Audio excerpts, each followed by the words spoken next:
ये क्या, Bron Breakker और पॉल हेमन रोने लगे, क्या जोर से मार दिया ओटीसी ने। वैसे सेथ रॉलिंस की क्या खबर है, सब कुछ हम लोग देखेंगे, तो वीडियो स्टार्ट करते हैं यहाँ से। जैकी रेडमैन पॉल हेमन से पूछ रही होती है सेथ रॉलिंस के बारे में कि क्या सेथ रॉलिंस अब ठीक है। पॉल कहते हैं देखो मेरे पास कोई कंफर्मेशन है नहीं। सेथ रॉलिंस के पास अगले जून तक का टाइम है इस money in the bank briefcase को कैश इन करने के लिए, तो जब तक डेडलाइन कैश इन नहीं होगा, कुछ इन्फॉर्मेशन नहीं आती है उसके बारे में, Seth Rollins is not a relevant subject. Seth Rollins मायने नहीं रखता है। So what is the relevant subject? अभी जो मायने रखती है वो ये है कि आज के गॉन्टलेट मैच को ब्रॉन ब्रेकर चलाएगा, जो भी उसके सामने आएगा वो मारा जाएगा। इसके बाद वो समर स्लैम जाने के लिए आगे बढ़ेगा, वहाँ वो गुंथर को हराएगा और आपका अगला वर्ल्ड हैवीवेट चैंपियन बनेगा, नहीं दुनिया का ब्रॉन ब्रेकर। गॉन्टलेट मैच से पहले the ring general world heavyweight champion Gunther हमें यहाँ देखने को मिलते हैं। रिंग में आने के बाद वो कहने लगते हैं कि मैं हूँ रिंग जनरल गुंथर, वो जिसने गोल्ड वर्क को रिटायर किया। जैसे वो ये लाइन ड्रॉप करते हैं कि क्राउड गोल्ड वर्क के चैंट करने शुरू कर देते हैं। ऐसे में गुंथर कहते हैं नहीं, अब वो नहीं आने वाला है, मैंने अपना प्रॉमिस पूरा किया, मैंने उसे बुली किया, उसको बेइज्जत किया, उसको धक्का दिया, चोक आउट किया और फिर चैन की नींद सुलाते हुए रिटायर कर दिया। तो अब एक सवाल है दिमाग में, हुज नेक्स्ट, कौन है अगला रिंग जनरल के लिए? परेशान मत हो, आज उसका जवाब हमें मिल जाएगा गॉन्टलेट मैच से। इसके बाद सायरन हिट होता है द बैडेस्ट ब्रॉन ब्रेकर का, उनके साथ होते हैं पॉल हेमन। इनके रिंग में आने के बाद सबसे पहले पॉल हेमन यहाँ पे हैंडशेक ऑफर करते हैं गुंथर को और गुंथर इसे एक्सेप्ट करते हैं। इसके बाद पॉल हेमन बोलना शुरू करते हैं, ladies and gentleman my name is Paul Heyman. इतने में गुंथर उन्हें रोक देते हैं और कहते हैं मिस्टर हेमन, मुझे पता है तुम्हारा नाम क्या है, मुझे जो कहना था मैंने वो कह दिया, अब तुम क्या कहते हो मुझे इससे कोई फर्क नहीं पड़ता है, तो मैं यहाँ से निकलता हूँ। पॉल हेमन से इस तरह से बिहेव करने पर ब्रॉन ब्रेकर को गुस्सा आ जाता है। गुंथर यहाँ से जाने लगते हैं तो ब्रॉन ब्रेकर उनके सामने आकर खड़े हो जाते हैं। ऐसे में बीच में आते हुए पॉल हेमन कहने लगते हैं कि यही हम समर स्लैम में देखेंगे, जब आज ब्रॉन ब्रेकर जीत जाएगा। हाँ गुंथर, तुमने गोल्ड वर्क को हराया, लेकिन स्पीयर किसे कहते हैं वो तुम्हें ब्रॉन ब्रेकर बताएगा। ब्रॉन ब्रेकर अगला बिग थिंग है, ब्रॉन ब्रेकर बिग डॉग है, ये ब्रॉन ब्रेकर का यार्ड है, वो सारे रिकॉर्ड तोड़ेगा और तुम्हें भी तोड़ेगा समर स्लैम में। पॉल हेमन के इतना कहने पे ब्रॉन ब्रेकर रास्ता छोड़ देते हैं गुंथर के लिए। तो अब पेंटा के आने के साथ ये गॉन्टलेट मैच स्टार्ट होता है। गुंथर छत पे जाके बैठ जाते हैं और यहाँ स्टार्ट होता है पेंटा वर्सेस ब्रॉन ब्रेकर। लेकिन ब्रॉन ब्रेकर ये क्या करते हैं, रेफरी के 2 काउंट के बाद ब्रॉन ब्रेकर पिन खुद ब्रेक कर देते हैं और पुशअप करना स्टार्ट कर देते हैं। ओए देखो मेरे डोले सोले को, मैच तो मैं यूं जीत जाऊंगा। और होता भी कुछ है, ये ब्रॉन ब्रेकर यहाँ पे एलिमिनेट कर देते हैं पेंटा को अपने स्पीयर के साथ। इसके बाद यहाँ पे एले नाइट की एंट्री होती है। स्टार्ट तो एले नाइट बहुत अच्छा करते हैं, लेकिन इसका एंड नहीं कर पाते, क्योंकि एंड में ब्रॉन ब्रेकर अपने स्पीयर के साथ एले नाइट को एलिमिनेट करते हैं। अब यहाँ पे मेन इवेंट जे उसो की एंट्री होती है। जे के लिए काम आसान था, ब्रॉन ब्रेकर थक चुके थे, लेकिन इतना भी नहीं कि वो जे उसो से हार जाए। ब्रॉनसन रीड की हेल्प से ब्रॉन ब्रेकर जे उसो को भी एलिमिनेट कर देते हैं। अब यहाँ पे सीएम पंक की एंट्री होती है। तो इस गॉन्टलेट मैच का लास्ट कंटेंडर सीएम पंक यहाँ पे अब आ चुके थे। अब इन्हीं दोनों में से कोई एक समर स्लैम में जाने वाला था गुंथर की वर्ल्ड हेवीवेट चैंपियनशिप के लिए। CM Punk anaconda wise submission में लॉक कर देते हैं ब्रॉन ब्रेकर को। ब्रॉन ब्रेकर बहुत स्ट्रगल कर रहे थे, वो निकल नहीं पा रहे थे, तो ऐसे में ब्रॉनसन रीड यहाँ पे अटैक कर देते हैं सीएम पंक के ऊपर। सीएम पंक को ब्रॉनसन रीड से बचाने के लिए जे उसो की एंट्री यहाँ पे हमें देखने को मिलती है। इसके बाद क्या होता है कि ब्रॉन ब्रेकर स्पीयर के लिए जाते हैं सीएम पंक के ऊपर, लेकिन सीएम पंक जीटीएस हिट करते हैं और इस मैच को जीत जाते हैं। तो सीएम पंक होने वाले हैं गुंथर के समर स्लैम ओपोनेंट। लेकिन इतने में क्या होता है कि ब्रॉनसन रीड वापस से अटैक करते हैं सीएम पंक के ऊपर। जे उसो वापस से ट्राई करते हैं बचाने का, लेकिन वो कुछ नहीं कर पाते हैं। ब्रॉन ब्रेकर का स्पीयर लगता है उन्हें। अब ब्रॉनसन रीड यहाँ पे सुनामी के लिए जा रहे होते हैं। तभी गाइस OTC1 हमारे ट्रैवल चीफ रोमन रेंस का रिटर्न यहाँ पे हमें देखने को मिलता है। रोमन रेंस दौड़ते हुए रिंग में एंटर करते हैं, Superman punch, Samoan drop and spear के साथ Bronson Reed and Bron Breakker की धज्जियां उड़ा देते हैं। उन दोनों को रिंग से भगाने के बाद रोमन रेंस यहाँ पे जे उसो को उठने में हेल्प करते हैं। सीएम पंक कहते हैं भाई जरा मुझे भी हाथ दे दे, हम दोस्त है ना, मैंने तेरी मदद की थी याद है ना, चल काहे का दोस्त होगा तू, मेरा खुद खड़े हो जा। और देख उनकी शकल कैसा लग रहा है। ये हमें क्या देखने को मिलता है कि ब्रॉन ब्रेकर और पॉल हेमन चिल्ला रहे होते हैं या फिर रो रहे होते हैं। जो भी था उनकी शकल देखकर रोमन रेंस बड़े हंस रहे होते हैं, क्योंकि अब उनके हंसने के दिन खत्म हो गए और रोने के दिन रोमन रेंस ने शुरू कर दिए हैं। कल इवोल्यूशन के बाद सेथ रॉलिंस के बारे में बात करते हुए ट्रिपल एच कहते हैं little bit inconclusive, it does not look good, मतलब ये अच्छी नहीं लग रही है। उन्होंने बताया कि रॉलिंस अपनी वाइफ बैकी लिंच की परफॉर्मेंस के लिए एवोल्यूशन में आए थे, लेकिन इसके बाद वो बर्मिंघम जहां से आज मंडे नाइट रॉ हुआ था वहाँ जाने वाले हैं MRI के लिए। तो अब MRI के बाद ही पता लगेगा कि इंजरी कितनी सीरियस है और कितना टाइम लगेगा उन्हें रिकवर करने में। और पता है आप लोगों को, Seth Rollins back stage crutches और नी ब्रेस्ट के साथ हमें देखने को मिले हैं, जिससे इंजरी कितनी सीरियस है ये देखा जा सकता है। वो सही से चल नहीं पा रहे हैं। अगर लंबा टाइम लगने वाला है, फिर उनके वापस आने के बाद कुछ नहीं बचेगा। ब्रॉन ब्रेकर सारा कंट्रोल अपने हाथ में ले लेंगे। एक बार अगर वो टीम के लीडर बन गए, फिर सेथ रॉलिंस के लिए कोई जगह नहीं बचेगी। जिन्हें वो अपना दुश्मन मान बैठे हैं, रोमन रेंस, सीएम पंग और जे ऊसो, उनसे हेल्प लेने की नौबत आ जाएगी। रोमन रेंस वापस तो आ गए, लेकिन पता नहीं कि वो समर स्लैम में किससे फाइट करेंगे। सेथ रॉलिंस इंजर्ड हो गए हैं, तो क्या ब्रॉन ब्रेकर उनके ओपोनेंट होने वाले, या फिर रोमन रेंस एक टैग टीम मैच में कम्पीट करेंगे। फिकर नॉट, बहुत जल्द हमें ये भी पता चल जाएगा गाइस। तो अब हमें कौन देखने को मिलती है? न्यू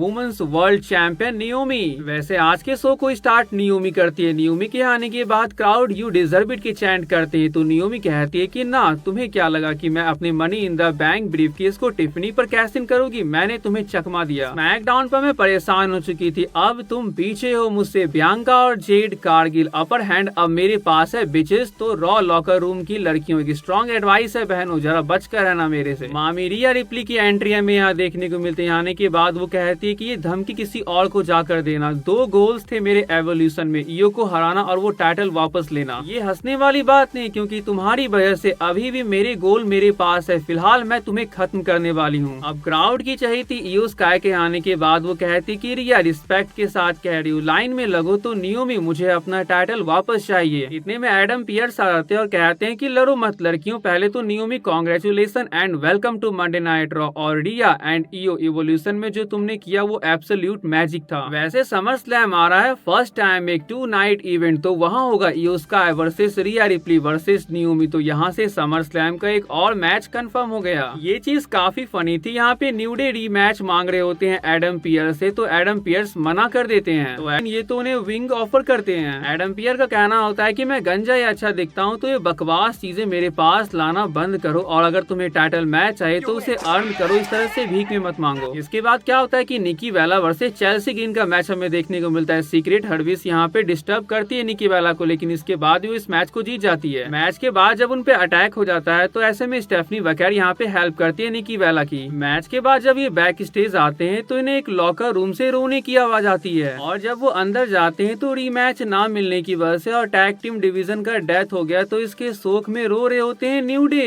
ये सब देखकर चेल्सी ग्रीन और एल्वा फायर भी यहाँ पे रोने लगती है, लेकिन चेल्सी इनको लगता है क्या ये लोग ड्रामा कर रहे हैं, निकलो यहाँ से। और यहाँ तो कुछ और ही चल रहा है। एजे स्टाइल्स की तो बल्ले बल्ले हो गई। Kabuki Warriors Kairi Sane and Asuka versus Roxanne Perez and Raquel Rodriguez का मैच हमें देखने को मिलता है। इंजर्ड डोमिनिक यहाँ पे हेल्प करते हैं। उनकी इंटरफेरेंस की वजह से रकील और रॉक्सन अपने टाइटल को रिटेन कर लेते हैं, कायरी सेन और आस्का को हराते हुए। बैक स्टेज जजमेंट डे जब घर जा रहे होते हैं, तो एडम पियर यहाँ पे आ जाते हैं और कहते हैं कि तुम समर स्लैम में एजे स्टाइल्स को फेस करोगे, बंद करो अपनी ये नौटंगी। अब एजे स्टाइल्स हमें यहाँ पे देखने को मिलते हैं, और वो गॉड को थैंक्स कह रहे होते हैं कि डोमिनिक ठीक हो गया। लेकिन डोमिनिक अपनी वही सेम पेपर दिखाते हैं कि डॉक्टर ने अभी मुझे पूरी तरह से अप किया। लायरा वेल्किरिया वर्सेस बेली का मैच हमें देखने को मिलता है। एक 2 आउट ऑफ 3 फॉल्स मैच, मतलब जो भी 2 फॉल लेगा वो इस मैच को जीत जाएगा। पहला फॉल बेली को मिलता है और दूसरा लायरा वेल्किरिया को, और बहुत हिम्मत दिखाती है लायरा वेल्किरिया, जिस वजह से 3rd फॉल के बाद वो इस मैच को जीत जाती है। मतलब अब वो समर स्लैम में फेस करेगी बैकी लिंच को for the women's intercontinental championship. तो आज के इस वीडियो को पेंड करते हैं। कोई सवाल है तो कमेंट कर दीजिएगा। वीडियो आप लोगों को अच्छी लगी तो चैनल को जो सब्सक्राइब कर लीजिएगा। मिलते हैं नेक्स्ट वीडियो में, तब तक के लिए bye and take care guys.